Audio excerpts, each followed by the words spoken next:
Olá, boa noite. Manaus registrou mais um final de semana violento, daqueles que engrossam as estatísticas. De sexta-feira até as últimas horas deste domingo, foram registrados 23 assassinatos na cidade. O mais violento de todos foi na noite de ontem na Zona Leste, onde 2 pessoas morreram e 7 ficaram feridas, entre elas uma criança de 4 anos.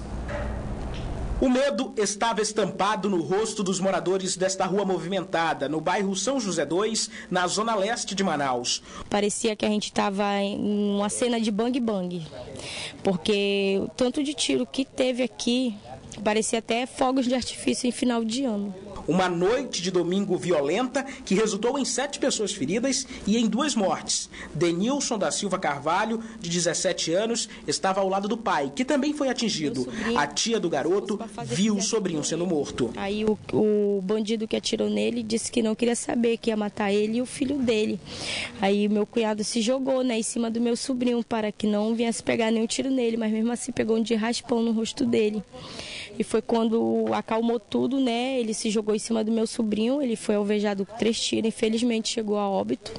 Um homem de 23 anos, Ronier Novo de Menezes, chegou a ser levado ao pronto-socorro João Lúcio, mas não resistiu. Notícias dão conta de que a primeira vítima que morreu tinha sim, era uma espécie de soldado do tráfico, tá certo? A informação ainda não está confirmada, mas nós temos essa informação extraoficial. O pessoal está investigando nesse momento, os investigadores da Delegacia de Homicídio estão em várias frentes na localidade dos fatos para que possa levantar mais informações.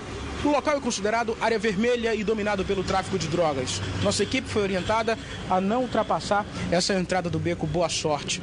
Foi na noite de domingo que, segundo policiais do 9º Distrito de Polícia, 2 carros, um preto e um vermelho, e mais uma motocicleta, estacionaram na entrada desse beco. 8 homens encapuzados e fortemente armados desceram dos veículos e começaram a atirar contra pessoas que transitavam aqui no beco. Uma criança de 4 anos também ficou ferida. Ela não foi atingida por nenhum tiro, porém, durante a correria, acabou pisoteada. Mas o outrozinho não estava baleado, foi os que passaram chutando ele, aí ele ficou jogado no chão. A criança foi socorrida e passa bem. Esta mesma mulher foi atingida com 4 tiros de raspão nas costas. O marido dela tinha acabado de sair para ir ao mercado quando o tiroteio começou. Ela o aguardava com o filho na porta de casa. O meu marido ia pro lanche, aí eu peguei e saí junto com ele para fora. Aí foi rápido, não deu, eu não sou acostumada a ficar aqui fora, foi rápido, de uma hora para outra, chegaram já atirando. Aí eu só fiquei mais aqui por causa que o meu filho soltou da minha mão, foi por isso que eu aí tentei pegar ele, por isso que eu peguei as balas. Ainda botei ele debaixo de mim, fiquei por cima dele. Nestas fotos, é possível ver como o setor de urgência do pronto-socorro João Lúcio, na zona leste da cidade, ficou lotado. A polícia já conseguiu prender 2 homens que supostamente fazem parte do bando. São eles, Josivaldo de Oliveira e Vandame Mendes dos Santos, que já estão no Centro de Detenção Provisória de Manaus. O que a gente sabe é que está havendo uma guerra por disputa do tráfico de droga naquelas cercanias, até impulsionada pelas grandes apreensões de droga que as polícias têm feito, E no bairro Santa Luzia, na zona centro-sul de Manaus, 2 jovens também foram executados a tiros dentro de um carro. Um adolescente de 14 anos e um homem de 26. O caso é investigado pela Delegacia Especializada em Homicídios e Sequestros.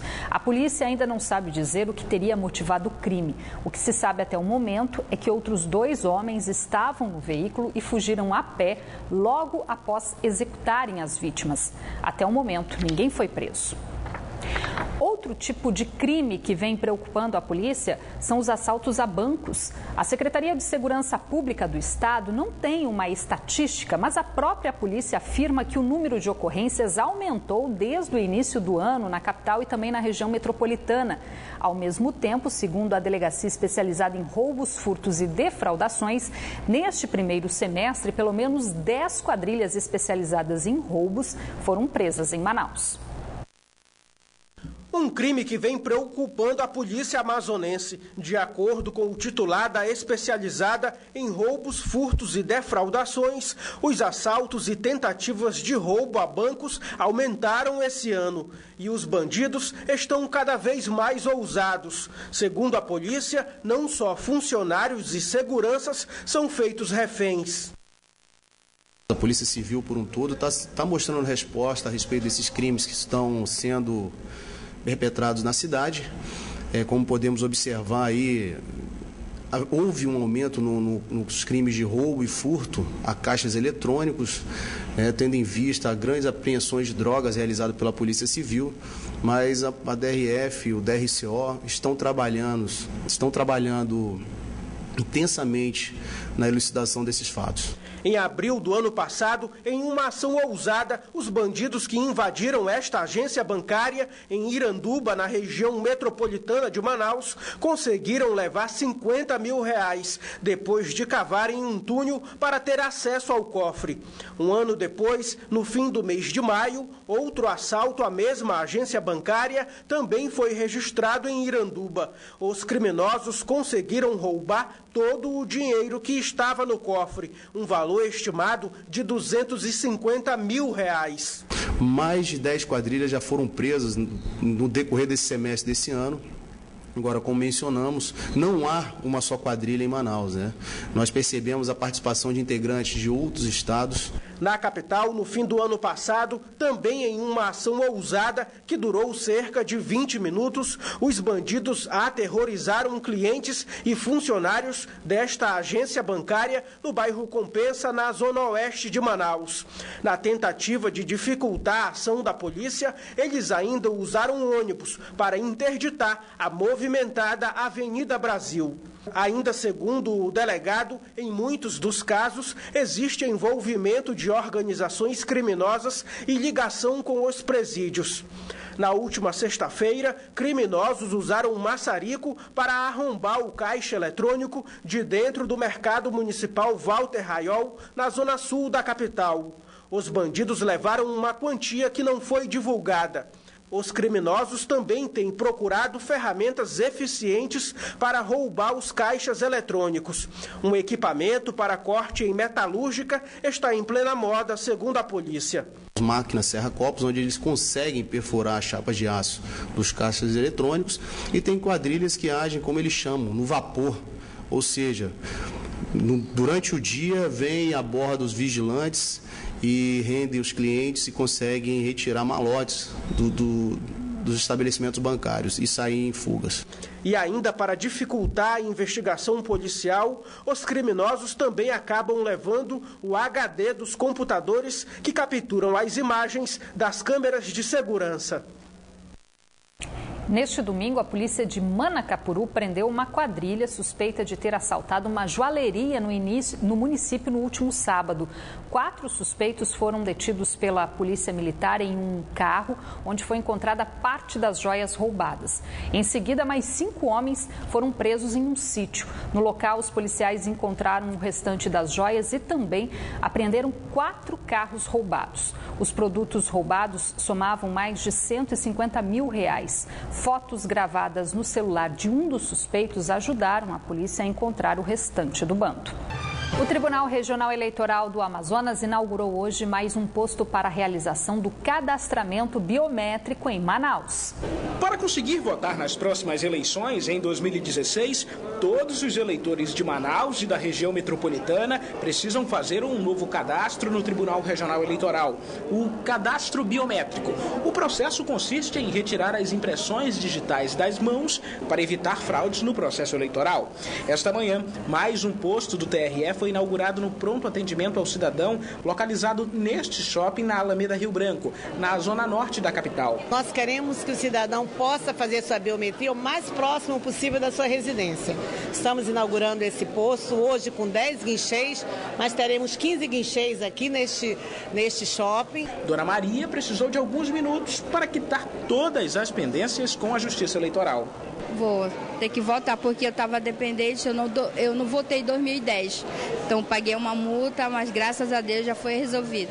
Para realizar o recadastramento, o eleitor deve acessar o site da Justiça Eleitoral e fazer o agendamento em um dos 5 postos descentralizados da capital.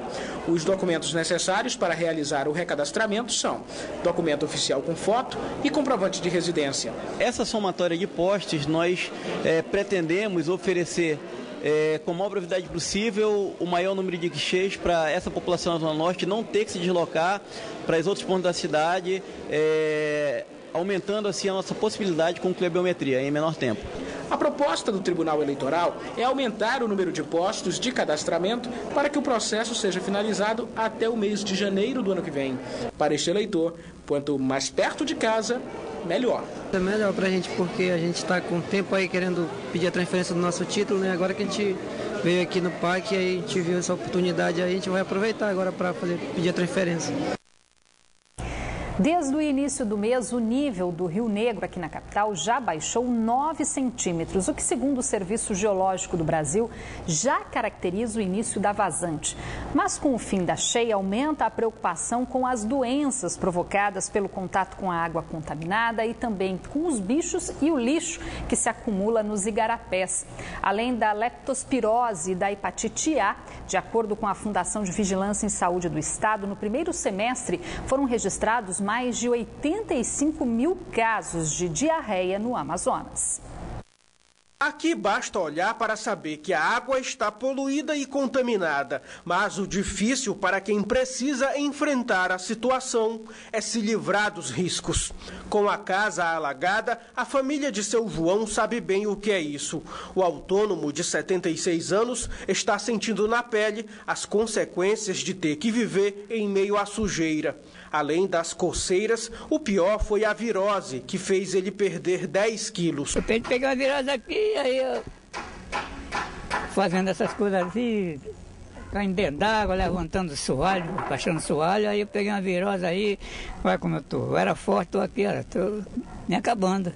Por aqui são os gatos que têm muito trabalho durante a noite. Aparece muito rato aqui?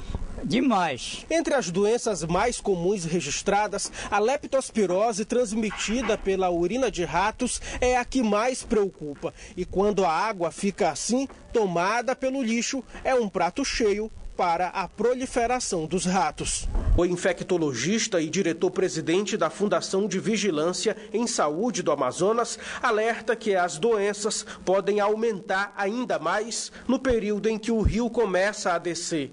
Mas também nós não podemos menosprezar a situação das doenças das infecções intestinais, que podem também determinar doenças graves, como é a questão da febre tifoide, da hepatite A, que pode também levar a quadros graves e a óbito. Segundo dados da FVS, nos últimos 6 meses foram registrados 175 casos de leptospirose e hepatite A devido às enchentes no estado.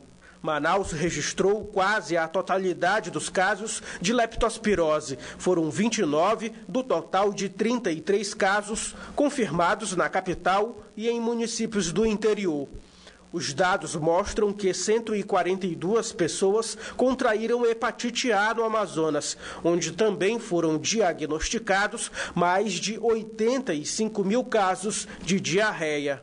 Nós temos trabalhado com as secretarias municipais no sentido de que nós possamos fazer medidas preventivas que possam realmente evitar essas situações, dentre elas a questão da educação e saúde, a questão da vacinação para aquelas doenças que realmente existe vacina, né? Mas o cuidado também com a qualidade da água, esse realmente é um ponto fundamental, né? A Fundação, nesse período, ela aumenta a distribuição do produto que realmente tem a possibilidade de tornar a água, digamos, própria para consumo humano, como é a questão do hipoclorito de sódio.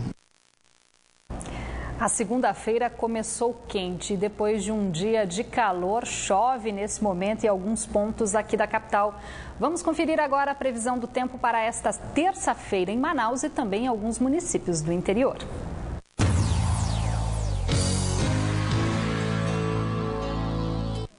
Em Manicoré, a previsão é de tempo encoberto, com possibilidade de chuva fraca. As temperaturas variam entre 24 e 31 graus. Em Maués, o tempo fica fechado, com chance de chuva fraca. Mínima de 24 e a máxima pode chegar aos 30 graus. Mesma previsão para a capital, onde as temperaturas variam entre 25 e 30 graus. A greve dos servidores da Suframa completa hoje 47 dias. Nesta segunda-feira, técnicos da Cefaz iniciaram um mutirão para tentar normalizar o estoque de insumos e mercadorias que estão com a liberação atrasada nos terminais da capital. A medida foi tomada após a Justiça Federal no Amazonas autorizar os técnicos do estado a desembaraçar os produtos para indústria e comércio que não estão sendo liberados pelos servidores federais. O plantão emergencial da Secretaria de Estado da Fazenda, Cefaz, será realizado principalmente nos superterminais e no Porto Chibatão, que detém a maior parte da carga retida. A meta estabelecida pelo governo do Amazonas é retirar todas as notas fiscais pendentes e, com isso, liberar os milhares de contêineres entulhados nos terminais de carga. A intenção da Secretaria Estadual de Fazenda é, em 5 dias, zerar o estoque de carga retida nos terminais e, assim, normalizar a entrada de insumo nas fábricas e normalizar o abastecimento do mercado consumidor. Nós temos principalmente aí para o distrito, são materiais de uso e consumo e do ativo. E para o comércio, a maioria das mercadorias, exceto os perecíveis que são liberados com prioridade e medicamentos. Desde o início da greve dos servidores da Suframa, cerca de 950 unidades de cargas, entre carretas, caminhões e contêineres, estão aguardando liberação, a maioria delas destinada à indústria e comércio. A operação de desembaraço da Cefaz atende uma decisão da Justiça Federal que concede poderes para a Cefaz liberar as mercadorias sem precisar do apoio da Suframa. O plantão de liberação das cargas deve contar com pelo menos 30 fiscais da Fazenda Estadual. Começou neste fim de semana, no Centro Cultural Povos da Amazônia, na capital, mais uma edição do Festival Folclórico do Amazonas. E a influência das tradições nordestinas é o grande destaque nas apresentações dos grupos, que também não esqueceram de valorizar a cultura local, como as danças indígenas. A música é o que embala a festa e quem embala o cordão de dança são os brincantes. Vamos chegar! Esse é o clima do 59º Festival Folclórico do Amazonas, que teve início neste fim de semana. Tem comidas típicas e tem muita dança. O Festival Folclórico do Amazonas é um dos mais antigos do Brasil e um dos pontos marcantes dessa festa é a influência da cultura nordestina nas brincadeiras que se apresentam por aqui. Muitas delas trazem para cá histórias que começaram lá no sertão brasileiro. As histórias como as dos cangaceiros do sertão, retratadas aqui através da dramatização. Meu capitão, pegamos eles! Você, pega esse amarra! Bora amarrar! Segura esses caras! Encosta ele no cadavinho! Encosta! Capitão, pegamos tudo! A vida de Lampião e Maria Bonita é contada também por meio da dança.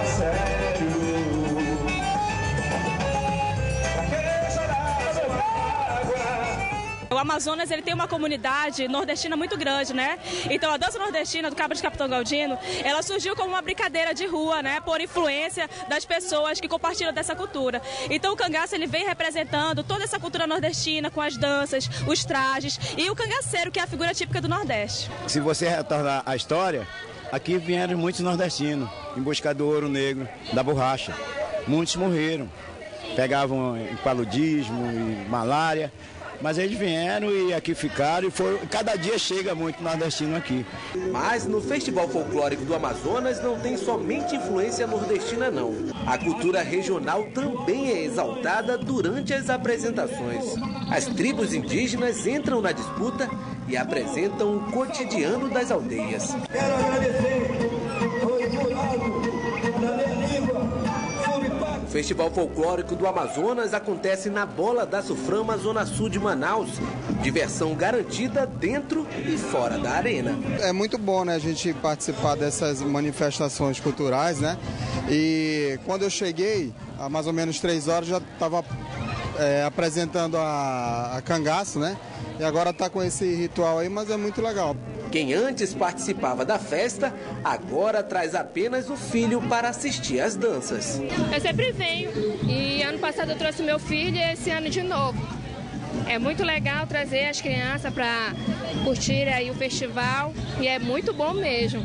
O Festival Folclórico do Amazonas acontece até o próximo dia 16 de julho. Vindo do Alto São Limões, representar e falando um pouco em sua língua e na sua cultura. A liminar que suspendiu o processo licitatório da Prefeitura de Manaus para a contratação de uma nova empresa ou consórcio para operar os radares de trânsito na cidade foi revogada na manhã de hoje pelo vice-presidente do Tribunal de Contas do Estado, Ari Moutinho da Costa Júnior. De acordo com a assessoria de imprensa do TCE, a decisão do conselheiro foi tomada após o Manaus Trans ter decidido realizar o certame apenas para a contratação de radar fixo, excluindo nesta primeira etapa o radar portátil móvel tipo pistola, que era motivo de questionamento do tribunal. Assim que for notificado, o Manaus Trans tem prazo de 15 dias para encaminhar a comprovação da alteração do edital do pregão presencial para poder dar prosseguimento ao processo. 46 duplas do masculino e 28 do feminino disputaram neste fim de semana a primeira etapa da categoria adulto do circuito Band Salvari de vôlei de praia. Na grande final, na noite de ontem, o título foi definido entre os atletas de Roraima e Amazonas nas duas categorias.